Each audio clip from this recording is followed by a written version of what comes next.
नमस्कार अनि हार्दिक स्वागत छ दर्शकबिन कार्यक्रम कोरोना भाइरस अपडेटमा। म भूपाल लुइटेल। सन् 2019 को डिसेम्बर 31बाट सुरु भएको कोरोना भाइरसको सङ्क्रमणले 4 महिना नाग्दै गर्दा 212 देश र 2वटा अन्तर्राष्ट्रिय पानी जहाजमा गरी 35,74,000 भन्दा बढी मानिसहरूलाई सङ्क्रमण गरेको छ र 2,45,288 जनाले ज्यान गुमाएका छन्। 11,30,162 जना निको भएका छन् र यो कुल डाटालाई मिलान गर्दा अहिले 21,33,328 जना चाहिँ अस्पतालमै उपचाररत अवस्थामा छन्। यो संसारको अवस्था भयो। नेपालको कुरा गर्नुपर्दा नेपालमा आज थप 10 जना सङ्क्रमित थपिएका छन् र यो सँगै नेपालमा कोरोना भाइरसबाट सङ्क्रमित हुनेको सङ्ख्या 69 पुगेको छ। दुःखद पक्ष यो छ कि निको भएर डिस्चार्ज भएका व्यक्तिमा पुनः सङ्क्रमण देखिएपछि उनी अस्पताल पुगेको अवस्था छ। यसले अझ त्रास बढाएको कता कता सङ्केत गरेको छ।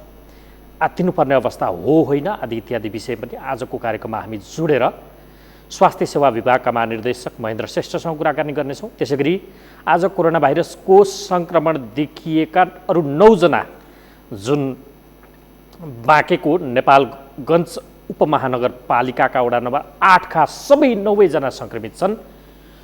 त्यो नेपालगञ्ज उपमहानगरपालिकाका मेयरसँग पनि आजको कार्यक्रममा कुराकानी हुनेछ। मेयर हुनुहुन्छ डाक्टर धवल शमशेर राणा र अब सङ्क्रमण देखिसके पछाडि बाँकेमा सतर्कताका उपायहरू अरू के अपनाइएका छन् आदि विषयलाई जोडेर आज हामी थप कुराकानी गर्नेछौँ। यसका लागि सहायक प्रमुख जिल्लाधिकारी बाँकेका दीर्घराज उपाध्याय पनि आजको कार्यक्रममा हामीसँग सम्पर्कमा हुनुहुनेछ। यसरी 3 जनासँग आजको कार्यक्रममा हामी मूलतः कुराकानी गर्नेछौँ। सङ्क्रमण अब नेपालगञ्जतर्फ केन्द्रित भएको कता कता आभास हुन्छ, यसकारण कि उदयपुरको भुल्केको सङ्क्रमण अब भुल्के केन्द्रबिन्दु भएको सङ्क्रमण अब एकैपटक 9 जनामा देखिसके पछाडि नेपालगञ्जतर्फ केन्द्रित भएको छ र नेपालगञ्जका स्थानीयमा यो सङ्क्रमण देखिएको छ। कम्युनिटीमा यसबाट सरेको हो कि भन्ने आभास यति बेला गर्न थालिएको छ र नेपालगञ्जको वडा नम्बर 8 यो प्रकरण पछाडि यति बेला सेलबन्दी गरिएको छ। हुन त 19 वैशाखमै पहिलो सङ्क्रमित व्यक्ति त्यहाँ देखिसके पछाडि नेपालगञ्ज उपमहानगरपालिकाको वडा नम्बर 8 मा सेलबन्दी गरिएको थियो र 9 जनामा देखिसके पछाडि तिनीहरूको उपचारको व्यवस्थापनको प्रक्रिया यति बेला चलिरहेको छ र यी सङ्क्रमितहरूलाई अब सुशील कोइराला प्रखर क्यान्सर अस्पताल खजुरामा उपचारका लागि भर्ना गर्न लागि जानकारी यति बेला हामीलाई प्राप्त भएको छ। अब हामी थप जानकारी लिँदैछौँ। यसका लागि हामीसँग नेपालगञ्ज उपमहानगरपालिकाका मेयर धवल शमशेर राणा यति बेला हाम्रो प्रत्यक्ष टेलिफोन सम्पर्कमा हुनुहुन्छ। डाक्टर राणा, स्वागत छ यहाँलाई कार्यक्रममा। सबै दर्शकवृन्दलाई मेरो नमस्कार। यो अब वडा नम्बर 8 मा एकैचोटि अरू थप 9 जनामा सङ्क्रमण देखिएछ। यसअघि त्यहाँ 1 जनामा देखिसकेको थियो 19 वैशाखमा। मानिसहरू त त्राई हुने अवस्था आयो नि मेयर साहब। अब जनतालाई कसरी बचाउने? अब हामी यो लकडाउनको पालना गराइराखेको छौँ र निर्देशिकाले उल्लेख गरेको सबै प्रक्रियाहरूलाई हामीले अपनाइराखेको छौँ र सङ्क्रमितहरूलाई हामीले तपाईँले भनिहाल्नुभयो सुशील कोइराला क्यान्सर हस्पिटलमा पुर्याउने भएको छ र क्वारेन्टाइनको चाहिँ स्थिति हामी यी देखिएका 9 जना सङ्क्रमित अर्थात् 10 जना भनौँ, यस अगाडि 19 मा पनि देखियो 19 गते। यी 10 जना एकै घर परिवारका हुन् वा एउटा समुदायका हुन्? यो कसरी सङ्क्रमण सरेको देखियो यो अलिकति बताइदिनुहोस् त यसको पृष्ठभूमि। एउटै समुदायका हुन् र चाहिँ नि अब एउटै परिवार भन्दा पनि एउटै समुदायका एकैजना व्यक्तिसित सम्बन्धित। एक जना व्यक्तिसँग सम्बन्धित भयो, 1 जनाबाट सरेको हो यो? हो, यो त्यही हो। अहिलेसम्म देखिएको त्यही हो। 19 गते सङ्क्रमण देखिएका ती व्यक्ति चाहिँ कहाँबाट आएका थिए, के थियो, कसो थियो, त्यसको कुनै डिटेल खुलेको छ? अब एकचोटि उहाँ इन्डियामा जानुभएको थियो भन्नुहुन्थ्यो। उहाँ मस्जिदमा चाहिँ नि नमाज पढाउनुहुन्थ्यो र उहाँबाटै सबैजनालाई सर्या हो। भनेको यो सबै मुस्लिम कम्युनिटीका व्यक्तिहरूमा देखियो आज पनि? आज पनि अहिलेसम्म त्यही छ। अब यो वडा नम्बर 8मा होइन त मेयर साहब? यो सबै होइन, दुईटा वार्डमा देखिया छ, वडा नम्बर 8मा पनि देखिया छ, के 5 को पनि देखिया छ। अब ती वडालाई के गरिन्छ, अर्थात् सिङ्गो नेपालगञ्ज उपमहानगरपालिकालाई के गरिन्छ? अब मैले भनिहालेँ नि हजुरलाई, कडाइका साथ त्यसलाई हामी निगरानी गर्छौँ र लकडाउन गर्ने काम हामीले अगाडि बढाउँछौँ। ती मानिसहरू कहाँ कहाँ पुगेका थिए, के भएको थियो भन्ने कुराको कुनै ट्राभल हिस्ट्री खोज्नुपर्छ, पर्दैन त? अब त्यसको हिस्ट्री चाहिँ नि हामी ट्रेस गर्दैछौँ। हजुर, अब कति मान्छेलाई टेस्ट गर्नु पर्थ्यो त्यो अब सबै गर्नुपर्ने हुन्छ। अहिलेसम्म के पत्ता लाग्यो? अब अहिलेसम्म त यतिकै देखिया छ, के अरे अब टेस्ट गरिँदैछौँ। अब त्यस पछाडि त थप सुरक्षाका सतर्कताका विषय, सावधानी, स्वास्थ्य सुरक्षा सतर्कताका विषय आउलान्। आम मानिसहरूलाई जाँचको प्रक्रिया थप बढाउनु पर्ला। अरू के गर्दै हुनुहुन्छ तपाईँहरू, अब त्यो बताइदिनुहोस् न। लकडाउन त कडाइकै साथै लागू गराउन खोजिया छु। हजुर, अब चाहिँ नि जनता अब तर्सिया छन्, अब लकडाउन त राम्रै हुन्छ अब। हजुर, तर अब यो सङ्क्रमितहरूले कहाँ कसलाई सारिसक्यो यो हेर्नै बाँकी छ। अनि अब अरू थप परीक्षण गरिँदैन? अब थप परीक्षण पनि भएको छ, भोलिबाट अरूलाई पनि हुन्छ। त्यही व्यक्तिकै सम्बन्धका मान्छेहरूलाई पहिले गरिन्छ। भनेको कति जति परीक्षण गर्नुपर्ने देखिन्छ त्यहाँ अब त्यो एरियामा? अब त्यो उसको उहाँहरूको हिस्ट्रीलाई ट्रेस गरेर अब मैले ठ्याक्कै सङ्ख्या अहिले भन्न सक्दैन। होइन, तथापि तपाईँ त त्यहाँको मेयर, पपुलेसन वडा नम्बर 8 को 5 को केही न केही त त्यो एरियाको, त्यो बस्तीको कुनै न कुनै त आकलन भयो होला नि त। यो त 19 गतेदेखि यताको प्रकरण हो।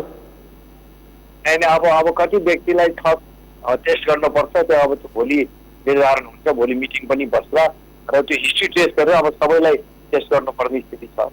अनि परीक्षण चाहिँ गर्नका लागि तपाईँहरूसँग पर्याप्त किटको अवस्था, स्वास्थ्य कर्मीहरूलाई पिपिईको व्यवस्था, स्वास्थ्य सामग्री आदि इत्यादि सबै पर्याप्त छ? जहाँसम्म मैले अहिले खबर पाएको छु, भोलि बिहान यहाँ किट सिद्धिएको पनि छ र भोलि बिहान काठमाडौँबाट आउँदैछ। ए, भनेको अहिलेसम्म परीक्षण गर्न किट पनि सकिएको छ? सकिएको छ भन्दै मैले खबर पाएको छु। अहिलेसम्म त आजसम्म त गर्दै थियौँ। अब तपाईँ त मेयर साहब त्यहाँको, तपाईँ उपमहानगरपालिकाको प्रमुख नै, कार्यकारी व्यक्ति तपाईँ त्यहाँको, अथोरिटीको हिसाबले त्यो लोकल गभर्मेन्टको तपाईँ त्यहाँको प्रमुख व्यक्ति हुनुहुन्छ। रेस्पोन्सिबिलिटी अथवा एकाउन्टेबिलिटी तपाईँसँग बढी छ। तपाईँसँग भएको सूचना के कति अभाव छ, के कस्तो काम अब अगाडि बढाइन्छ, सरर डिटेल भनिदिनु त अलिकति, भन्न मिल्ने जति तपाईँले कति सूचना तपाईँसँग छ? अब सबै हामीले निर्देशिकाको नियम कानुन पालन गरिरहेका छौँ। होइन, त्यो त निर्देशिकाको कानुन पालना भन्ने त कागजी प्रक्रियाको कुरा भयो। अरू जनतालाई गर्नुपर्ने सबै कुरा गरिरहेको छौँ।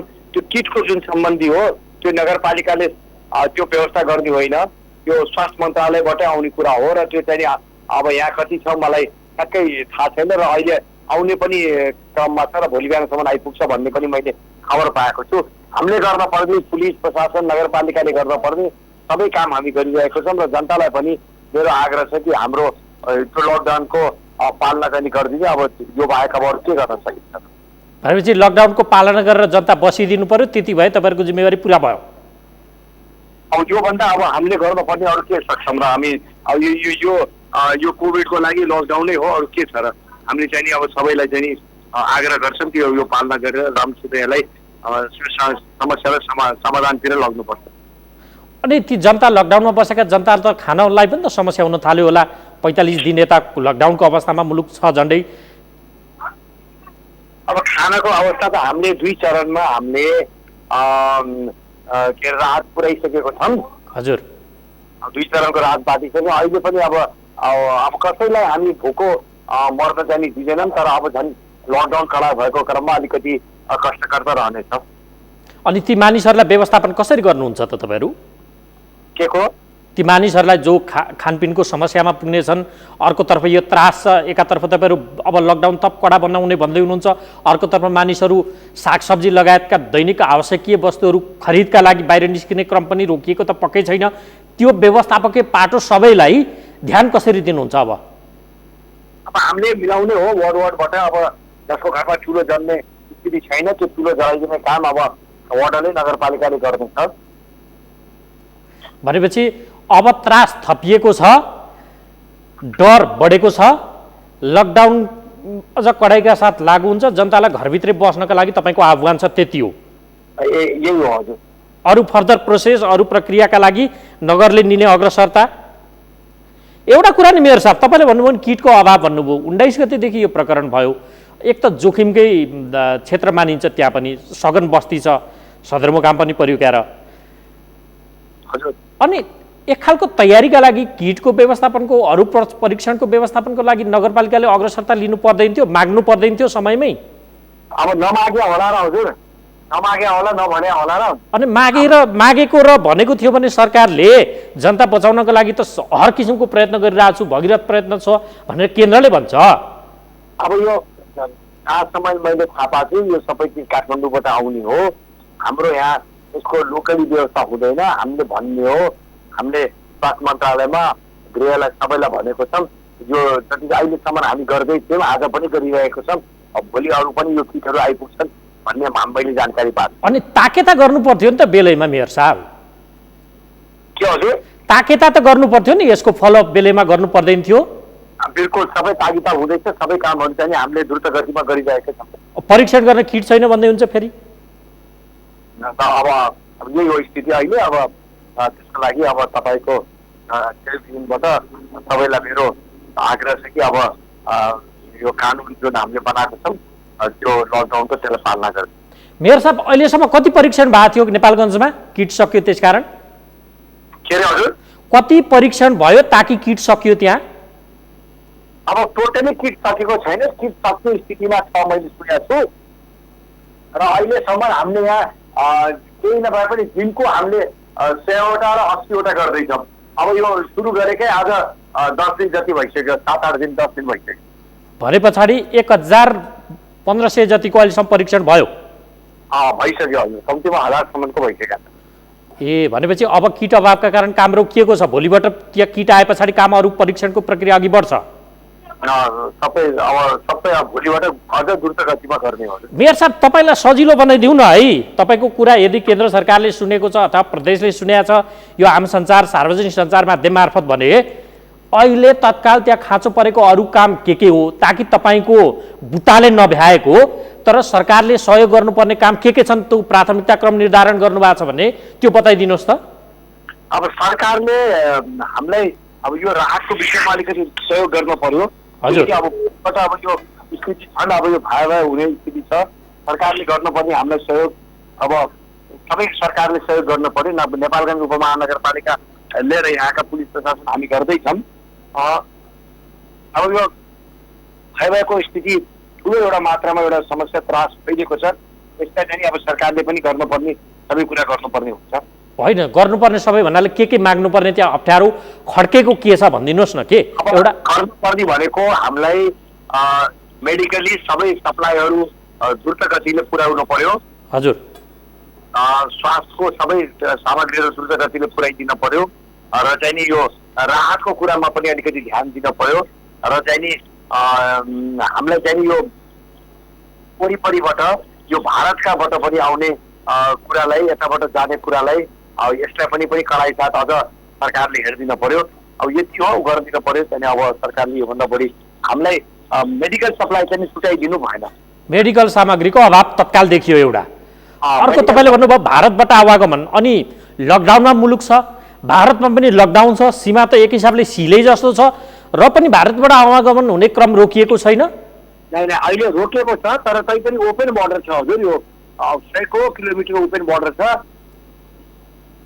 हजुर, यहाँ सशस्त्र प्रहरी बलले हाम्रो प्रयास गर्दैछ, तैपनि भारतबाट लुकीछिपी आउने काम अब यत्रो ओपन बोर्डरमा भइरहेछ, त्यसलाई अझ हामी टाइट गर्दैछौँ र यहाँका सुरक्षाकर्मीले गर्दैछन्। भनेपछि तत्काल तपाईँले देखेको प्राथमिकता क्रम निर्धारण गर्दा मेडिकल स्वास्थ्य सामग्रीहरू, मेडिकल इक्विपमेन्टहरू सबै व्यवस्थापन गरिदिनु पर्यो। एक, राहतको व्यवस्थापन गरिदिनु पर्यो। लकडाउन बढिँदै जाँदा अझ त्यहाँ त सङ्क्रमणको केन्द्र भएका कारण अझ कडी-कडा हुन्छ, मानिसहरूलाई खानको अप्ठ्यारो नहोस् त्यो व्यवस्थापन गर्नु पर्यो। 2 र तेस्रो चाहिँ सीमाको व्यवस्थापन गरिदिनु पर्यो, होइन? त्यही हो अहिलेलाई। अनि यो सबै अरूले गर्दैपछि तपाईँहरूले गर्ने चाहिँ के हुन्छ मेयर साहब? अन्तिममा बताउनुहोस् त। अहिलेसम्म सबै काम नेपालगञ्ज उपमहानगरपालिकाले कोअर्डिनेट गरिरहेको छ। क्वारेन्टाइन हामीले चलाइराखेका छौँ, स्वास्थ्यकर्मी हाम्रो हो, सबैतिर राहत हामीले दिइरहेछौँ। अरू के अब तपाईँले के भन्न के खोजेको? होइन मैले भन्न खोजेको के होइन, तपाईँहरूले चाहिँ यो अरूले यो सहयोग गरिदिनु पर्यो केन्द्रले प्रदेशले भनिरहँदा तपाईँहरूले आग्रह गरिहालिने। अब स्वापको काम अब विदेशबाट ल्याउने कुरा नेपालगञ्ज उपमहानगरपालिकाले ल्याउने अधिकार पनि छैन, ल्याउने क्षमता पनि छैन। हामीले मागेको के हो र, विदेशबाट ल्याउने स्वापको लागि काम जुन जुन केमिकलहरू छ त्यो त हामीले गर्न सक्दैनौँ नि। अरू मैले के भनेको छु र? भनेपछि अहिलेसम्म तपाईँहरूलाई अप्ठ्यारो परेको कामै नगरेको जस्तो देखियो भन्ने आभास भएको चाहिँ सरकारी स्तरबाट स्वास्थ्य सामग्री केन्द्रबाट नपठाउँदा यो कता कता असहयोग भएको हो कि जस्तो फिल पनि भएको छ। त्यसो भए छैन, अहिलेसम्म सरकारतिरबाट भइरहेको छ, यदि अभाव छ, अभाव भएको छ त्यो पूर्ति गरिदिन पर्ने भन्ने मात्रै मेरो आग्रह हो। भनेको मेयर साहब तपाईँले अर्को भन्नुभयो भने किटसँगै केमिकलको पनि अभाव हो। अब यो एउटै प्याकेज हुन्छ। हजुर, प्याकेज चाहिँ जे आउने हो काठमाडौँबाट आउनु पर्ने हो र यो चाहिँ यसको अभाव नगरिदिनुको लागि मेरो सरकारसित आग्रह। भनेपछि यसो अलिकति बताइदिनुहोस् कि अलिकति खुलस्त गर्नुपर्ने भयो मेयर साहब। आदरणीय दर्शकहरू, नेपालगञ्ज उपमहानगरपालिकाका मेयर डाक्टर धवल शमशेर राणा कम्प्लिट पूर्ण कुराकानी नहुँदै सम्भवतः उहाँलाई झर्को लागेको जस्तो आभास हामीलाई भएको छ। उहाँले फोन काटिदिनु भएको छ र उहाँले बताएअनुसार नेपालगञ्ज उपमहानगरपालिकामा स्वास्थ्य परीक्षणका लागि किट अभाव छ, केमिकलको पनि अभाव छ। उहाँले भन्नुभयो कता कता यो पूर्ण कुराकानी त गर्नु भएन, किट पठाइयो भने त्यसको लागि केमिकलै नपठाइएको हो कि अपुरो सामान पठाइएको छ कि, उहाँको तर्क त्यस्तो आइरहेको थियो। सरकारले राहत वितरणका लागि अलिकति सहयोग गर्नु पर्यो। सीमामा लकडाउन त भनिएको छ, भारततर्फ पनि लकडाउन छ, तर आवागमन नरोकिएका कारण त्यसलाई कडाई गर्नु पर्यो जस्ता माग उहाँले केन्द्र सरकारसँग राख्नु भएको छ।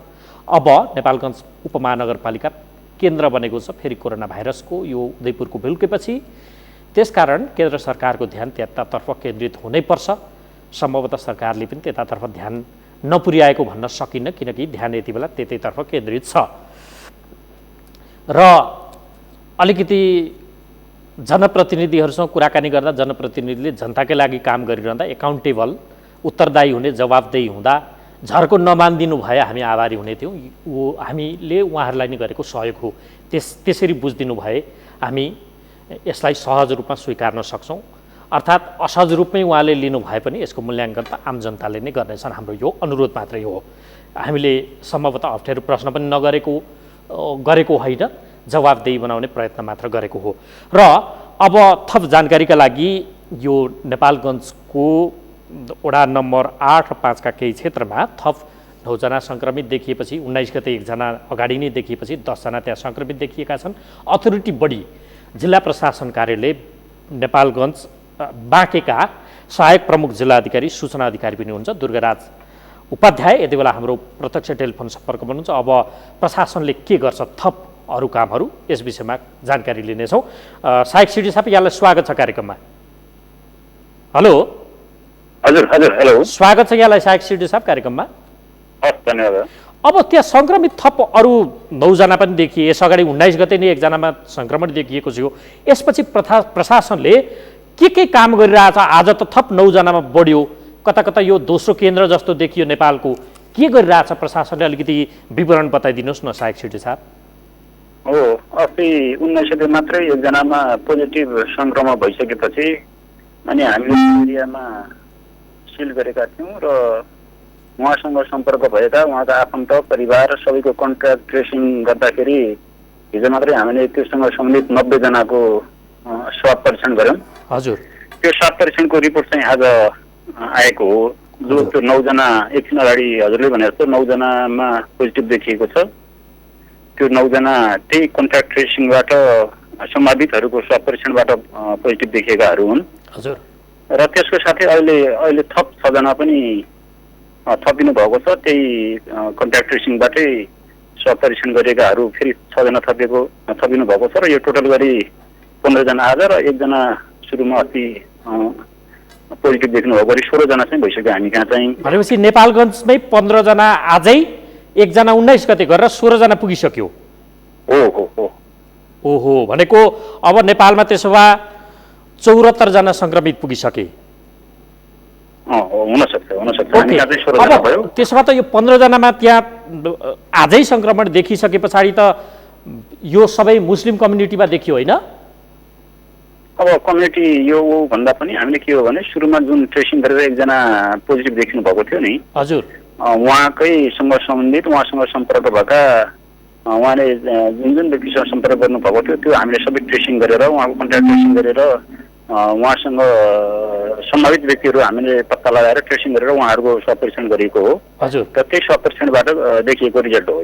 भनेको त्यही त यो मुस्लिम समुदायका व्यक्ति हुन् कि अरूमा पनि देखियो कि भनेर, यो त समुदाय स्तरमा सरेको हो कि भनेर त्यो प्रश्न गरेको मैले।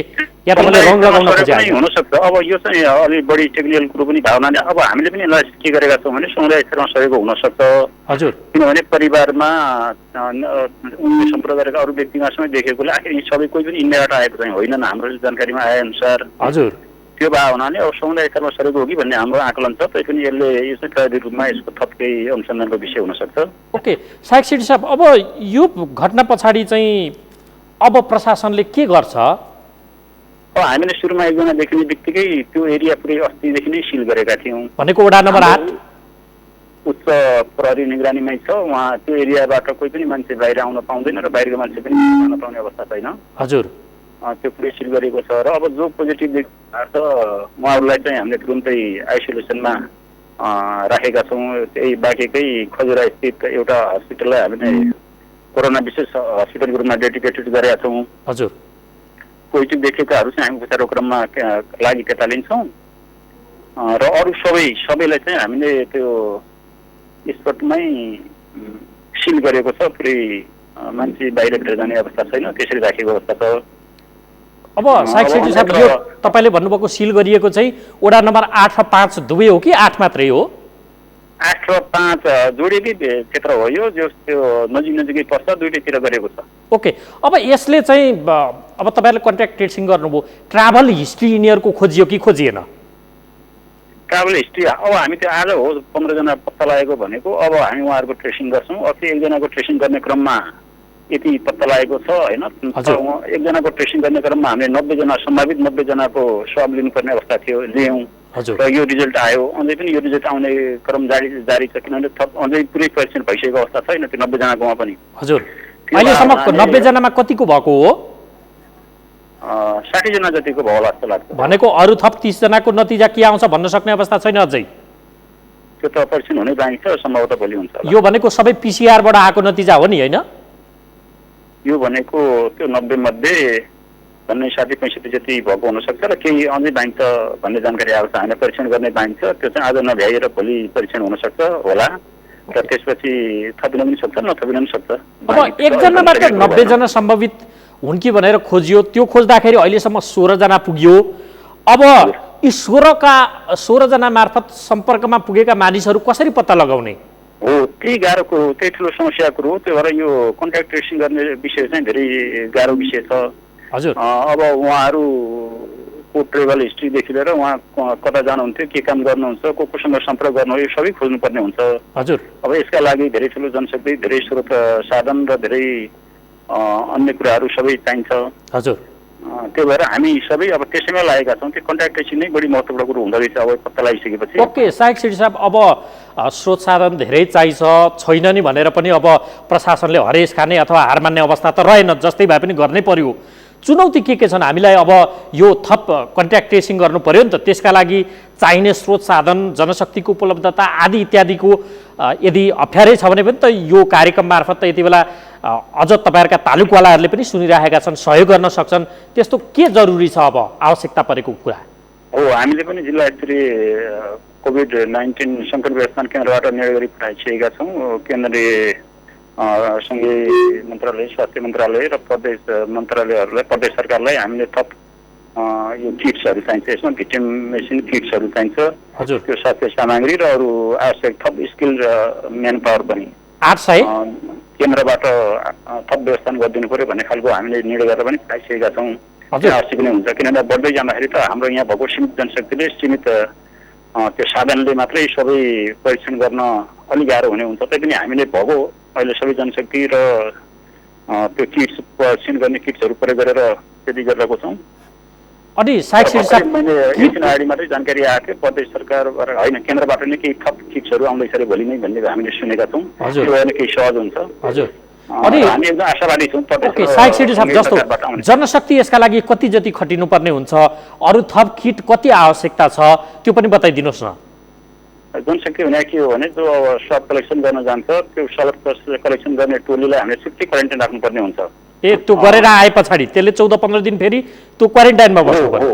उहाँहरूलाई हामीले क्वारेन्टाइन राख्नुपर्छ। मलाई क्वारेन्टाइन राखिसकेपछि फेरि ल्याबमा काम गर्ने अन्त काम गर्ने अर्को सिफ्ट बनाउनु पर्ने हुन्छ। यसरी जनशक्ति अलिक बढी नै आवश्यक पर्छ।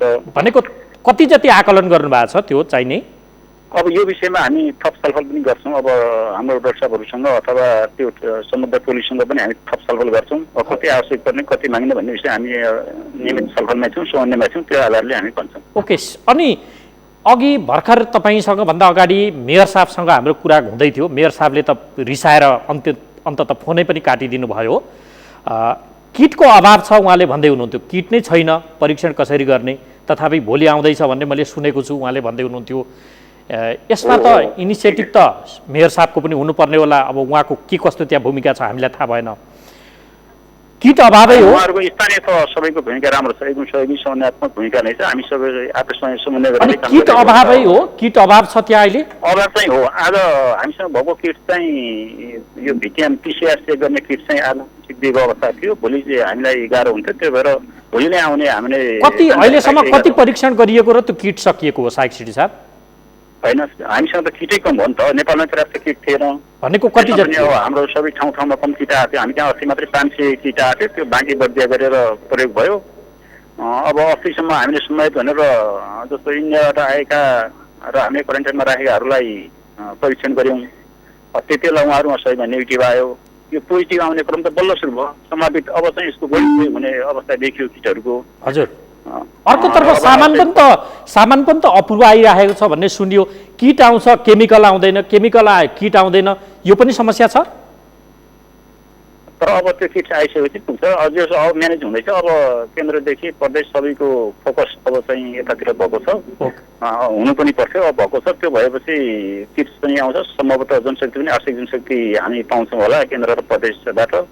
त्यो भएर चाहिँ काम गर्न सहज हुन्छ। अहिले भएको टिमले पनि काम गरिरहेकै छ। त्यो भएर यसको रिजल्ट यो देखिएको घरमै गएर टोलमै गएर परीक्षण गर्ने मान्छेलाई खोज्ने खोजेको कारणले नै यसरी आएको हो होइन। हजुर। त्यो भए हुनाले अहिले भएको जनशक्ति पनि काम चाहिँ गरेकै छ। भएको सर्वसाधारणले पनि हामीले हाइली युज गरेर चाहिँ यो रिजल्ट आएको हो र भोलि नै आउँदैछ। तब आउँछ, त्यसमा त्यो हुनुपर्ने केही विषय छैन। ओके, अब साइक सिडी साहब जस्तो अहिले चाहिँ कति जनशक्ति त्यसमा परिचालन भइरहेछ यो कामको लागि? अहिले हाम्रो झन्डै 15 जनाको टोली चाहिँ ल्याब र स्वाब कलेक्सनका लागि भइरहेको छ। ए, भनेको यो पनि त आफैमा अपर्याप्त छ। मात्रै त्यसरी भइरहेछ भने बाँकी सबै कन्ट्याक्ट ट्रेसिङ गर्ने, बाहिरबाट सपोर्ट गर्ने, अब सुरक्षा स्वास्थ्य प्रबन्ध त्यो त धेरै ठुलो टोली। हामी सबै त्यसमा लागेका छौँ। स्थानीय तह त्यसमा छ, हामी त्यस प्रहरी प्रशासन सबै त्यसैमा छौँ होइन। हजुर। बाहिरबाट सपोर्ट गर्ने त हामी सबैको भइहाल्यो। हजुर। तर स्वाब कलेक्सन र त्यो स्वाब कलेक्सन भएको स्वाबको ल्याब टेस्ट गर्ने समूह चाहिँ झन्डै हाम्रो 15 देखि 20 जनासम्मको टोली त्यसमा अहिले खटेको छ। ए, अब सायक सिडी साहब, अब यहाँ 2-3वटा कुरा सँगसँगै यहाँ आइसकेको छ। अघि मेयर साहबको कुरा अनुसार सीमाबाट आवागमन अझै रोकिएको छैन, तथापि लकडाउन भारतमा पनि छ, नेपालमा पनि छ। एउटा त्यो पनि रोकिदिनु पर्यो। प्रहरी प्रशासन र केन्द्र सरकारले राहतका लागि पनि अलिकति सहयोग गरिदिनु पर्यो उहाँले भन्दै हुनुहुन्थ्यो। अब त लकडाउन थप कडाउनेवाला छ, किनकि त्यहाँनिर त्यो त केन्द्रै बनेको छ। मानिसहरू 40-45 दिनदेखि घरभित्रै बसेका छन्। अझ त्यो 2टा त सिलै भएको छ, तपाईँले बताउँदै हुनुहुन्छ। ती मानिसहरूलाई खानाको अभाव हुन पनि त दिनु भएन। त्यो दायित्व कसरी पुरा गर्छ प्रशासनले?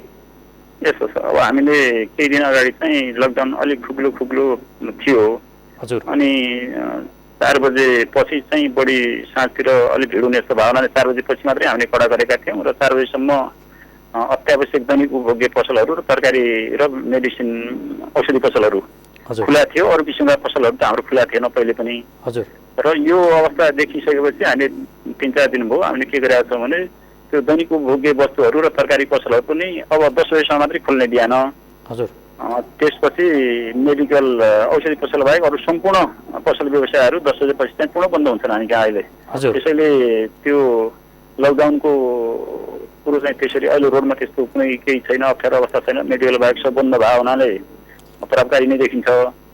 जहाँसम्म इन्डियाबाट खुला सिमाना कारणले मान्छे आउने कुरो भनेको छ त्यो पनि अहिले छैन। एकदम कडा रूपमा हामीले परिचालन गरेका छौँ। सशस्त्रको फौज त्यसमा अहिले व्यापक रूपमा परिचालन भएको छ। उतातिर एसएसबी भन्ने हुन्छ, उतातिरको सिमाना हेर्ने इन्डिया साइडको उहाँहरूसँग पनि समन्वय राम्रै छ। उताको स्थानीय प्रशासनसँग पनि को समन्वय पनि हामी त्यसरी कोही पनि अहिले आउन छिर्न नसक्ने अवस्था बनाएका छौँ। त्यसैले मान्छे छैन। अब पहिले नै अब आएको अथवा पहिले नै कसरी यो यतै इन्डियाबाट आएको मान्छेले भएको हो कि या कसरी भएको भन्ने विषय त्यो चाहिँ हाम्रो पनि अब अनुसन्धानको विषय छ होइन। यो चुनौती थपियो।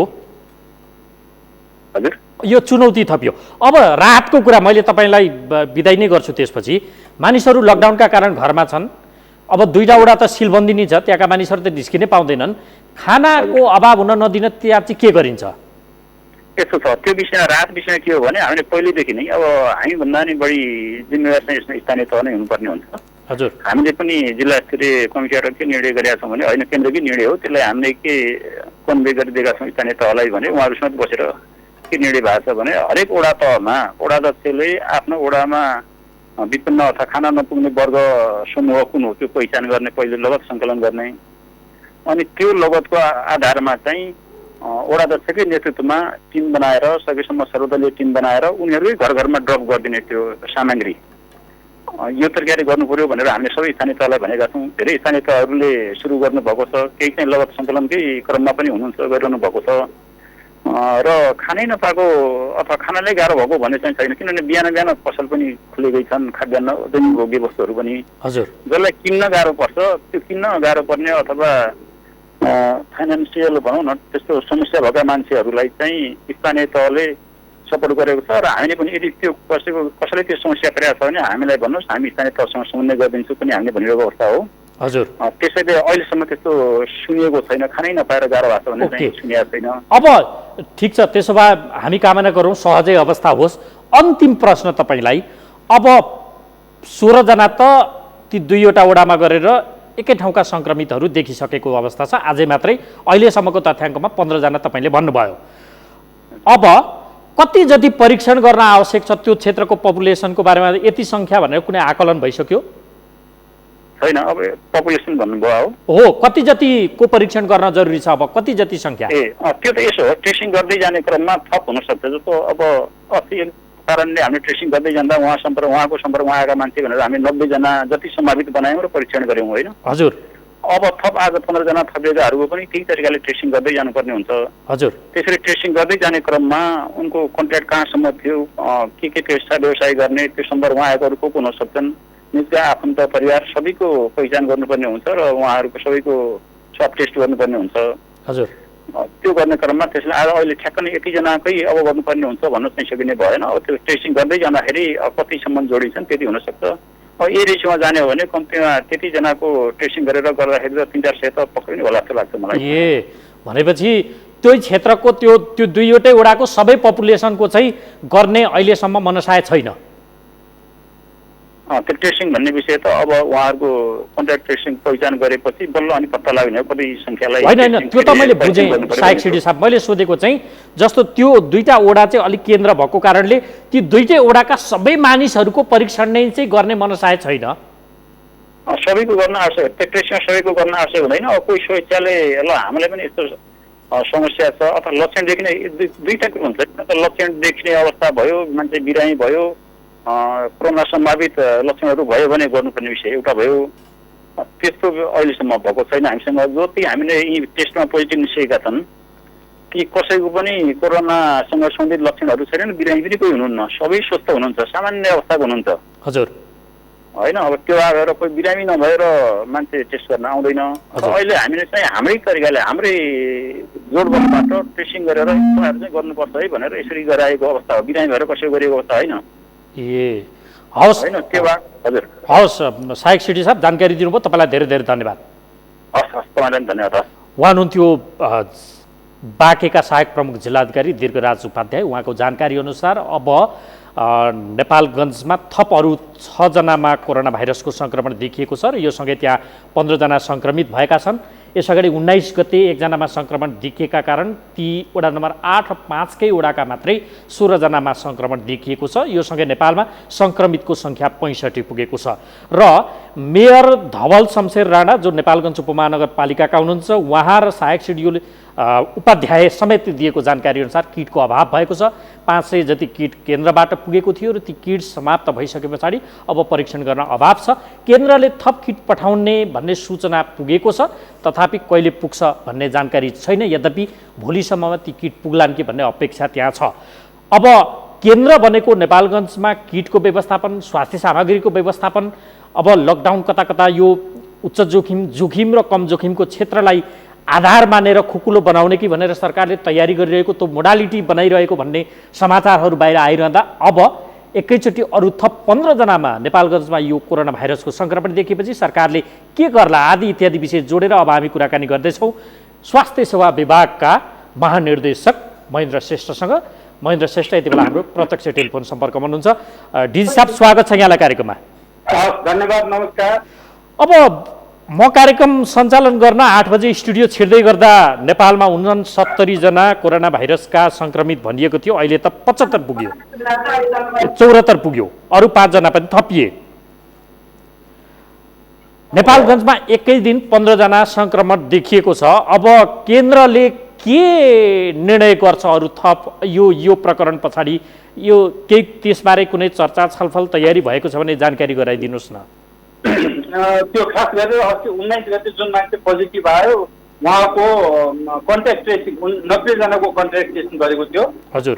र त्यसको टेस्ट आज 60 जनाको भयो। 60 जनामा 15 जना पोजिटिभ निस्क्यो। 30 जनाको पहिलो गर्दाखेरि 9 जना, पछि फेरि 30 जना गर्दाखेरि 6 गरेर 15 पोजिटिभ निस्केको छ। तपाईँले भने जस्तो अहिले 74 जना अब पुग्यो नेपालमा सङ्क्रमितको सङ्ख्या। भोलि फेरि त्यही सम्पर्कमा आएको कन्ट्याक्ट ट्रेसिङमा भएको भोलि फेरि 30 जनाको टेस्ट भोलि हुँदैछ। हजुर। र त्यस प्रकार अब अहिले चाहिँ के भयो भने त्यो चाहिँ जो मान्छे 19 गते सङ्क्रमित जुन फेला पर्यो उहाँ एउटा सुपर स्प्रेडर भन्छ क्या। हजुर। उहाँबाट अहिले धेरै मान्छे, उहाँ टिचर रहेछ, यो मुस्लिम धर्म गुरु रहेछ, उहाँले धेरै मान्छेले सम्पर्क गरेको, धेरै मान्छेसँग उहाँको भेटघाट भएको त्यो रहेछ। त्यसले गर्दाखेरि त्यो धेरै मान्छेले सारेको देखिन्छ अहिलेसम्म हेर्दा। हजुर। तथापि अब हामीले सबै कन्ट्याक्टहरूको अब यो जतिजना छ आज 15 त्यो 15 जनाको पनि थप कन्ट्याक्टको कस्तो सबैको हामीले अब स्वाब लिन्छौँ, सबैको हामीले चाहिँ फेरि खोजबिन गर्छौँ र त्यसको लागि अब यहाँ भोलि नै टिम यहाँबाट हिँड्छ। ए भनेको अब अरू विषयकै सहितको टोली यहाँबाट काठमाडौँबाट जान्छ? भोलि नै जान्छ। पहिलो कन्ट्याक्टको अहिले जुन मान्छेहरू सङ्क्रमित पत्ता लाग्यो अब यो प्रत्येक 15 जनाको अरू कसमा कन्ट्याक्ट थियो सबैको खोजबिनी गरेर हामीले फेरि उनीहरूको पनि स्वाब लिने काम भोलि गर्छौँ। ओके। अब यहाँ यो प्रक्रिया कन्ट्याक्ट ट्रेसिङमा जो मानिसहरू स्वाब सङ्कलनमा खटिन्छ, जनशक्ति र कन्ट्याक्ट ट्रेसिङमा खटिन्छ, ती मानिस त फेरि क्वारेन्टाइनमा बस्नु पर्यो होला, जनशक्ति पनि? अब 7 दिनसम्म काम गरेपछि क्वारेन्टाइनमा बस्ने भन्ने हाम्रो छ। हजुर। अहिले ल्याबमा काम गर्ने सबै मान्छेहरूलाई तुरन्त क्वारेन्टाइनमा हामीले राखेका छैनौँ। उहाँहरूले पूर्ण सुरक्षित पिपिईहरू लगाएर उहाँहरूले काम गरिराख्नु भएको छ। हजुर। र त्यो चाहिँ फेरि अर्को 7 दिन काम गरिसकेपछि उहाँले क्वारेन्टाइन राख्ने 14 दिन भन्ने त्यो छ, त्यो हामी गर्दैछौँ। ओके। डिजी साहब, यहाँ गुनासो के आयो भन्दा तपाईँसँग भन्दा अगाडि मेरो सहायक सिडिओ साहबसँग कुरा भएको थियो र त्योभन्दा अगाडि नेपालगञ्ज उपमहानगरपालिकाकै मेयर साहबसँग कुरा भएको थियो। उहाँहरूको भनाइअनुसार अब परीक्षण त बढाउने तर किटकै अभाव भइसक्यो, कसरी गर्ने भोलिदेखि त कामै ठप्प छ। होइन, किट हामीले अहिले रातारात जाँदैछ। भोलि 10 बजेभित्र किट नेपालगञ्जमा पुग्छ। हजुर। किट लिएर अन्य आवश्यक सामानहरू लिएर हाम्रो गाडी चाहिँ हिँडिसकेको छ। ओके। अब यो प्रकरणले त त्यहाँ त यो अब कम्युनिटीमै यो छिर्यो कि भन्ने पनि त आशंका भयो होला। परिवारबाट कम्युनिटीमा छिरे जस्तो देखिन्छ। एकजनाबाट 15-16मा पुगिसक्यो। यो कुन स्टेजतर्फ लम्केको भन्ने आकलन गर्ने? अहिलेको स्टेज हामी फर्स्ट स्टेजै हो। स्टेज फर्स्टमै छौँ हामी। अब इन्डियामा असाध्यै धेरै 40,000 पुग्नु लाग्यो। इन्डिया अहिले सेकेन्ड स्टेजमा छ।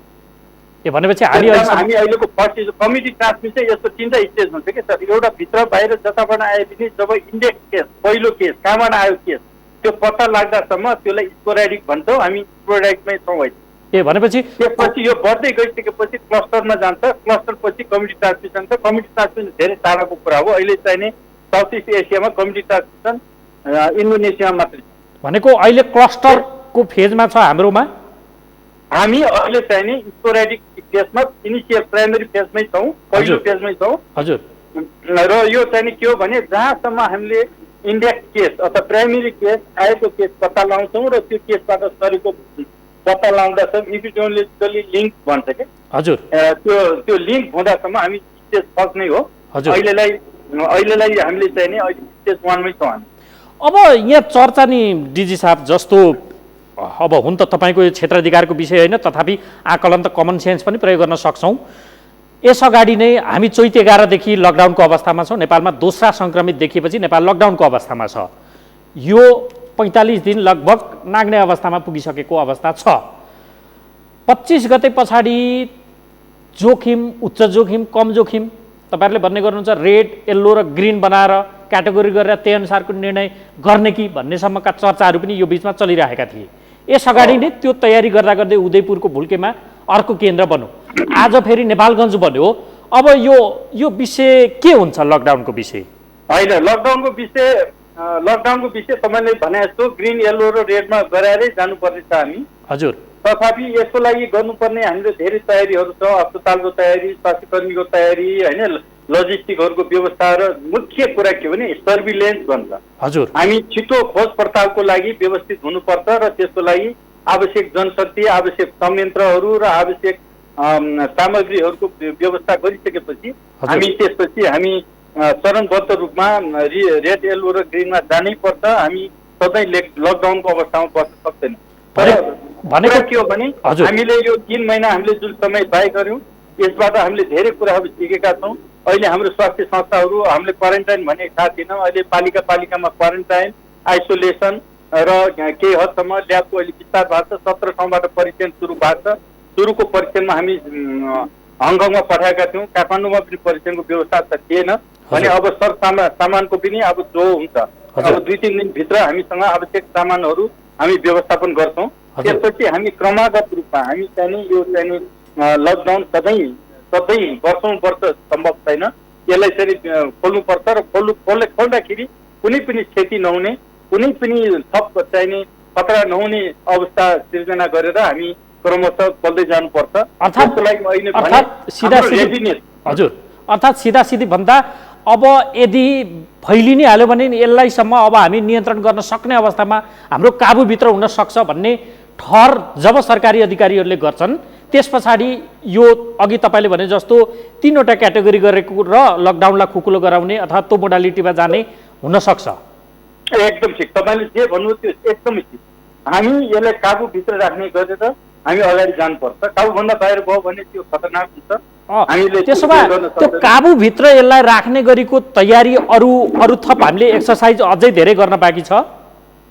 हामी गर्दैछौँ सर, इमर्जेन्सी सुरु भयो, इमर्जेन्सीको साथसाथमा हामी गर्दैछौँ र अझ केही गर्नुपर्ने पनि बाँकी छ। हजुर, दिन रात हामीले त्यो काममा हामी जुटिरहेका छौँ, हामी गर्दैछौँ। ओके, तपाईँहरू त अब झिसमिसेदेखि अघि भर्खर तपाईँसँग मेरो अफेयरमा कुरा हुँदा पनि तपाईँ विभागमै हुनुहुन्थ्यो, सम्भवतः अहिले पनि हुनुहुन्छ या घरमा हुनुहुन्छ थाहा भएन।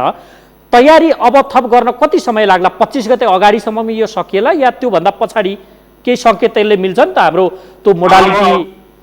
होइन, तयारी अझै केही समय कस्तो छ भने हामी अझै टेस्ट चाहिँ बढाउनु पर्ने छ। हजुर, हामीले व्यापक रूपमा टेस्ट गरेर त्यो चाहिँ हामी पहिलो चाहिँ हामी ढुक्क हुनुपर्छ कि हामीले टेस्ट गरेका छौँ, अब यहाँ छैन भन्ने अवस्था आउनुपर्ने जरुरी छ। त्यसको लागि अब हामी टेस्टको मात्रा बढाउँदैछौँ र एकदमै टेस्ट अझै चाहिँ 1 हप्ता एकदम द्रुत गतिमा टेस्ट गरिसकेपछि अनि हामी भन्न सक्छौँ हामी अब यो अवस्था छौँ, यसलाई हामी व्यवस्थापन गर्न सक्छौँ भन्ने हिसाबले हामी चाहिँ जानुपर्ने अवस्था छ। यसको अर्थ अरू 1 हप्ता जति लकडाउन लम्बिन सक्छ अहिलेकै मोडालिटी अनुसार। अब त्यो सम्भावना पनि छ, तर अब त्यो नेपाल सरकारले गर्ने निर्णय हो। त्यही त हजुरको तपाईँको सङ्केत अनुसार तपाईँहरूले विशेषज्ञहरूले गर्ने तयारी चाहिँ अझै कम्तीमा 1 हप्ता त्यो लाग्न सक्छ। त्यो तयारी सबै सरसामानको जो त्यसपछि अनि मुख्य कुरा समुदायमा अब यो बिरामीहरू छैन, अब हामीले यति टेस्ट गर्यौँ यो टेस्टमा छैन भन्ने कुराहरूको एच्योर हुनु जरुरी छ। अझै हामीले केही क्वारेन्टाइनका मान्छेहरूलाई थुप्रै टेस्ट गर्न बाँकी छ। त्यो भइसकेपछि हामीलाई एकदमै पिक्चर आउँछ, त्यसपछि हामी आवश्यक त्यो लकडाउनहरूलाई खुकुलो गर्ने खोल्ने प्रक्रियामा अगाडि जान्छ। ओके डी साहब, अब अन्त्यमा जस्तो आजसम्मको सूचना अनुसार चाहिँ क्वारेन्टाइनमा 21,951 जना मानिसहरू छन्। कुल अहिलेसम्म 63,102वटा टेस्ट गरियो, यो आरडिटी र पिसिआर दुवै हो। अब कति जति सङ्ख्या परीक्षण गरिसके पछाडि चाहिँ हामी त्यो फेजमा पुग्छौँ भन्ने तपाईँहरूको आकलन छ? ठिक छ, हामीले त्यो आरडिटी एउटा चाहिँ बिरामीको डायग्नोसिस भन्दा आरडिटी त्यो सर्भिलेन्सको लागि हो, त्यो खोज पडतालको लागि हो, कन्ट्याक्ट ट्रेसको लागि हो, त्यसले राम्रो काम गरिरहेको छ। हजुर। र बिरामीको निदानको लागि हामीले पिसिआर नै गर्ने हो। र मैले तपाईँलाई भनौँ अब हामी कम्तीमा पनि हामी चाहिने 30,000 50,000 हामीले 1 महिनाभित्र टेस्ट गर्ने भनेका छौँ र 30,000 टेस्ट हामीले छिटोभन्दा छिटो चाहिँ गर्नुपर्छ र त्योतिर हामी कार्यक्रमहरू बनाउँदैछौँ। त्यसपछि हामी आरडिटीको थप 1 लाख टेस्ट गर्छौँ भनेका छौँ, त्यतातिर चाहिँ हामी अगाडि बढिरहेछौँ। ओके, भनेको पिसिआर केही कम्तीमा 30,000 प्लस टेस्ट भइसके पछाडि मात्रै क्याटेगोरिकल्ली चाहिँ जोखिम, उच्च जोखिम र कम जोखिमको क्षेत्र निर्धारण हुन सक्छ। अब त्यो बाहेक अरू आधारहरू पनि छ, अरू आधारबाट हामीले क्लासिफिकेसन गर्दैछौँ, तर चाहिँ टेस्ट पनि एउटा महत्त्वपूर्ण आधार हो, टेस्टमा पनि हामी टेस्टमा जान्छौँ। ए ओके, त्यसो भए अब अझै पनि परीक्षणको दायरा बढ्छ, क्षेत्र बढ्छ र द्रुतता दिइन्छ। परीक्षणको दायरा एकदमै बढ्छ, एकदमै बढाउँदैछौँ र बढाउनु पनि पर्छ। अहिले सरदर 1,200 जति परीक्षण छ, 24 घण्टामा 1,479 परीक्षण भएको थियो। यो सङ्ख्या औसतमा कति पुर्याउने लक्ष्य छ तपाईँहरूको? अब मैले भन्यो कम्तीमा पनि हाम्रो दिनमा यो आरडिटीका जति पनि हुनसक्छ, हाम्रो पिसिआर नै कम्तीमा दिनमा 2,000 टेस्टमा हामी जानुपर्छ भनेर हामी लागिरहेको। ओके, त्यो अनुसारको तयारी, जनशक्ति, हाम्रो स्रोत साधन सबै पर्याप्त छ? हजुर, त्यो चाहिँ गर्दैछ। हजुर, हुन्छ डी साहब, तपाईँले जानकारी दिनुभयो, तपाईँलाई धेरै धेरै धन्यवाद। हस्, मलाई जुन अवसर दिनुभयो त्यसको लागि धेरै धेरै धन्यवाद। नमस्कार। उहाँ हुनुहुन्थ्यो स्वास्थ्य सेवा विभागका महानिर्देशक महेन्द्र श्रेष्ठ। कोरोना भाइरसको सङ्क्रमणको केन्द्र यति बेला फेरि नेपालगञ्ज बनेको छ। त्यहाँ थप 15 जना सङ्क्रमित देखिएसँगै नेपालमा कोरोना भाइरसका सङ्क्रमितको सङ्ख्या 74 पुगेको छ। नेपालमा पहिलोपटक जनवरी 23 को 9-10 गते पहिला सङ्क्रमित देखिएको 2 महिना पछाडि चैत्रको 10 गते दोस्रा सङ्क्रमित, त्यस यता खुरुखुरु सङ्क्रमितको सङ्ख्या बढ्दै गएको छ। र दुर्भाग्य यो भन्नुपर्छ, 1 जना सङ्क्रमित निको भएर घर पुगेका र फेरि सङ्क्रमण देखिए पछाडि अस्पताल भर्ना हुनु परेको परिस्थिति छ। कम्युनिटीमा अब यो ट्रान्सफर हुने क्रमको सङ्केत यसले कता कता मिलेको विज्ञहरू बताउने पनि गर्छन्। र अब यसले जोखिम बढाएसँगै विज्ञहरूले अझ अर्थात् भनौँ सरकारले परीक्षणको दायरा दर बढाउने, म प्राविधिक साथीहरूलाई यो टेलिफोन सम्पर्क विच्छेद गराइदिनु हुनको लागि अनुरोध गर्दछु। अझै परीक्षणको दायरा बढाउने गरीको तयारी गरेको छ र नेपालमा भर्खरै स्वास्थ्य सेवा विभागका महानिर्देशकले दिएको सूचना अनुसार, उहाँले बताउनु भएको जानकारी अनुसार अब अझै पनि तत्कालै लकडाउन 3वटा क्याटेगोरी, 3वटा मोडल, यो मोडालिटी अहिलेको जुन छ यसले सकस पनि भएको गुनासो आइरहेको छ। यो खुकुलो नहुन सक्छ किनकि हामीले अझै पनि तयारी गर्नुपर्ने कामहरू बाँकी नै छन्। स्वास्थ्य सामग्री, औषधि, जनशक्ति, त्यसै गरी अस्पतालहरूको व्यवस्थापन, यो सबै तयारी अझै गर्दा कम्तीमा 1 हप्ता लाग्न सक्छ र 1 हप्ता हुन त यो सरकारको क्षेत्राधिकारको कुरा उहाँले बताउनु भएको छ।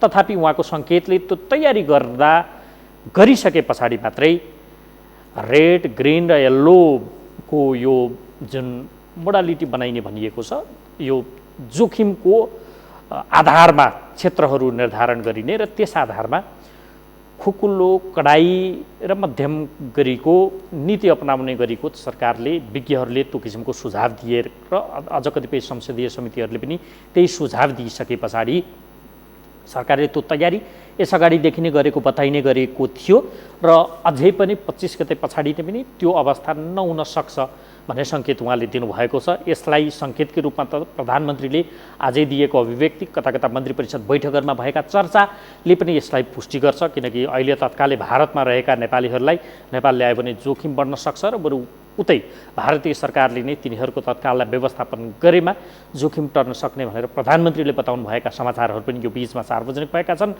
अब नेपालगञ्जमा समेत यो अवस्था, उदयपुरको भुल्की केन्द्र, त्यस पछाडि नेपालगञ्जका वडा नम्बर 8 र 5 मा यो केन्द्र बनिसके पछाडि सरकारी अधिकारीहरूको ध्यान त्यहाँ गएको छ।